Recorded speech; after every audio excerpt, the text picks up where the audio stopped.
বিশ্বের দ্বিতীয় সর্ববৃহৎ পাম অয়েল উৎপাদনকারী দেশ মালয়েশিয়া। রাস্তার ধারে পাম বাগান, তবে অধিকাংশ পাম বাগান শহর থেকে অনেক দূর প্রত্যন্ত অঞ্চলে।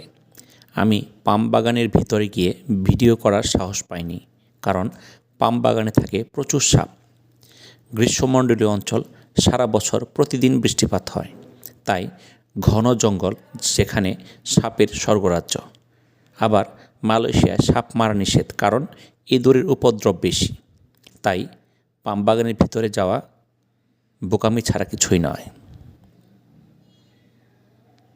যারা এই পাম বাগানে কাজ করে তাদের জন্য অ্যান্টিভেনমের ব্যবস্থা থাকে। মালয়েশিয়ার আয়তন বাংলাদেশের চেয়ে প্রায় 2.5 গুণ বেশি, কিন্তু জনসংখ্যা মাত্র 3.5 কোটি। অধিকাংশ জায়গা ঘন জঙ্গল, বিশাল বিশাল পাহাড় আর বিশাল পাম বাগান।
রাস্তার দুই ধার থেকে দেখা যায় শুধু পাম বাগান আর পাম বাগান।